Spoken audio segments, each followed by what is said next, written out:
10 years ago, my grandmother, Barbara Tiksinski, Barbara Betty, Barbara McLean, but to me, Grin, passed away while I was at University of Florida attending college. And I wrote a poem for her and for her memorial, and this is how it goes. With no cold stone sown in overgrown commotion, she flies free over seas and over oceans. Please do not grieve, a life has not been stolen. Celebrate and rejoice in a life lived loaded with love and happiness and her endless devotion. Her goofy grin was infectious, and that's been duly noted. But who hopes to cope? Overflow has us floating, so choked by smoke the last words were never spoken.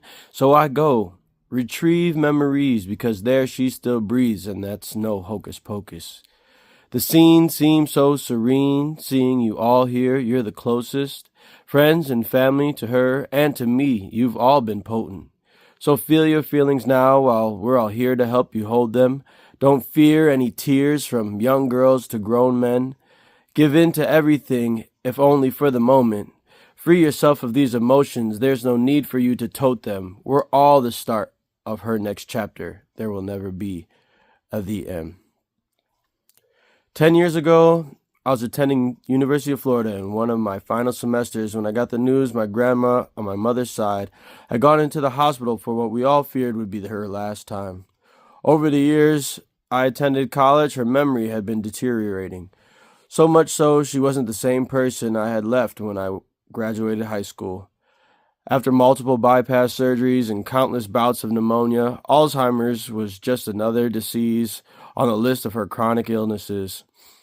Finding her little empty plastic containers from her albuterol treatments and empty Halls wrappers were a running joke in my family about knowing Grin had recently been near.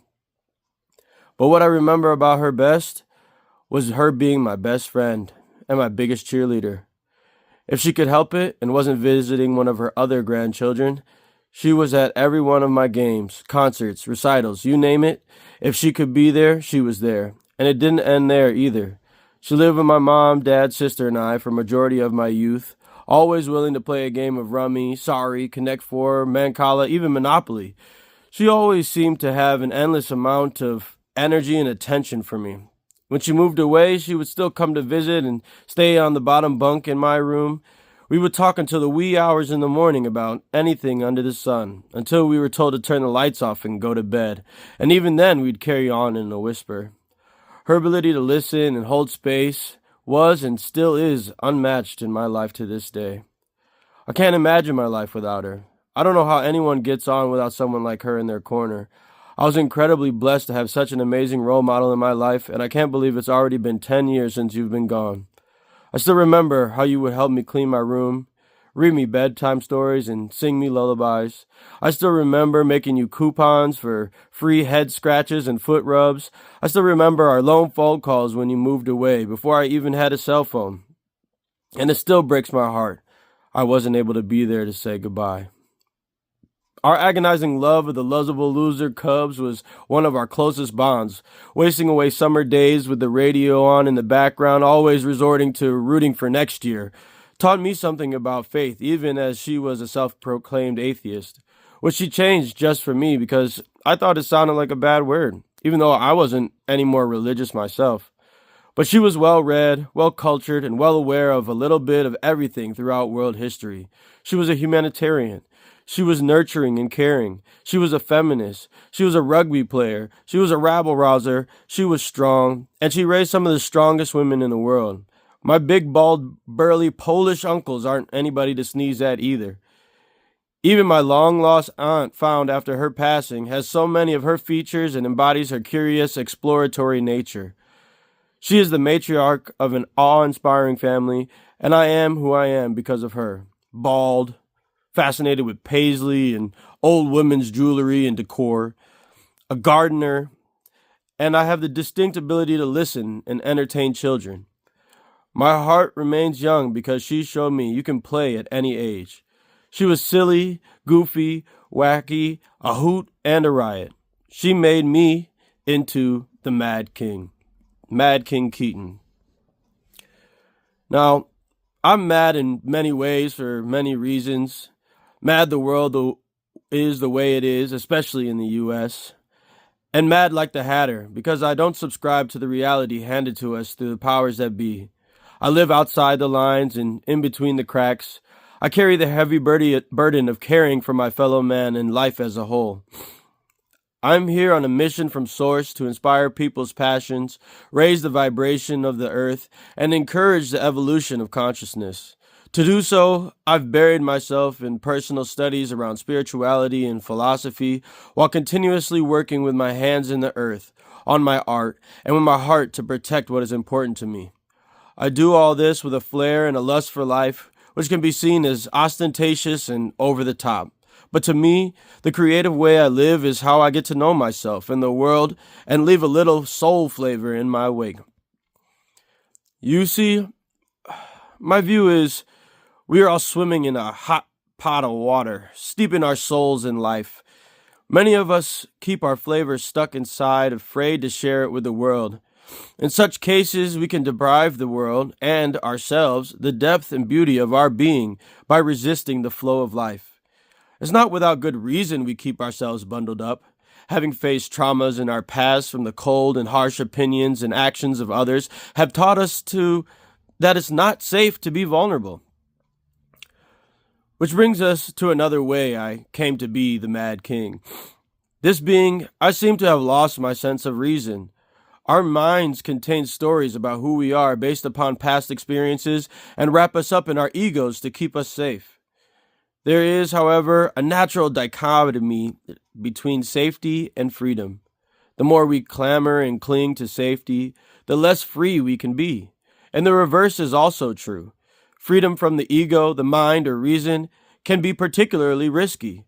Taking leave of our senses, drunk on optimism, has the potential to lead to undesirable results. Walking alone in the forest covered in honey or swimming in the ocean covered in blood are not exactly advisable actions. And so knowing there are any actions to avoid means there are certainly much more. With that being said, where do we draw the line? When we begin to feel afraid of a choice, how do we know if it is fear for self-preservation or a fear of expansion and evolution? Are you afraid because you are risking your life? Or are you afraid because you are stepping out of the story you have told yourself about who you are? At times it's hard to tell. The adrenaline a stuntman experiences is due to the risk of the trick to cause bodily harm and attempting to do what to most of us would be impossible. Or trading stocks for profit. That's not guaranteed. Even gambling is a form of risk-taking behavior which has a positive payoff at times, even if it is seen as a vice. So again, I ask, how do we know if it is safe to take a risk? What risks are the right risks to take? Where can we afford to fail? What can we afford to fail for? Of course, we've all heard the bigger the risk, the bigger the reward. So what can we be willing to lose? What can we possibly sacrifice for the potential of a magnificent outcome? Maybe we don't need to take such extravagant risks. What is the worst that could happen? When it comes to taking a dance class or picking up guitar, starting a YouTube channel, I contend the worst in those cases are wasting time or embarrassment. Getting into a relationship could end in heartbreak. Talking to a stranger in the street could lead to violence. It's so easy for our minds to go to the worst outcome of what the worst outcome could be. The world has taught us to always be prepared for the worst. The only problem is we then have so little practice in being prepared for the best. In fact, we can easily imagine everything that could go wrong, but putting our imagination to the positive is sorely out of practice. Risk aversion can lead to mental illness, and in fact, quantum mechanics has recently proven how the observer affects the observed. With this in mind, we can understand how the placebo effect works and how powerful our minds actually are. Can it be possible that our minds are actually projectors producing our experience and the life we see is what our minds project upon the screen? What if our fears are making the things happen we wish we would not see? What if we only focused on the positive outcomes? Is it possible it would work the other way? In a world so convinced and focused on the negative, someone who remains positive even in the face of reality, proving to be otherwise, would indeed be considered mad. And so, for that reason, I am the Mad King. I am the Mad King of imagination. I do declare my existence as a testament to the power of positivity, to the power of love. I would be remiss if I said I was not afraid at all. That is not the point I mean to make. I've spent most of my life living in fear. It takes courage and bravery to walk out of the darkness of negative expectations into the truth of our actual abilities. Karma will continue to show you the remnants of your previous stinking thinking as you work towards healing and creating new neural pathways in your brain. Raised in a science-based family, life has forced me over the years to reconnect to spirit, the larger, more divergent parts of me. Life has forced me to turn inward and reach levels of understanding which an old me would have never believed. I've grown from someone who was cynical about altruism and clinically depressed, diagnosed bipolar, abusing drugs and alcohol, to now seeing my place in the cosmos. I was a people pleaser who gave away his power at every turn and self-medicated to cover up the fact that I was living a life less than what I incarnated for and treating my mind for the pain of subscribing to the illusion of separation.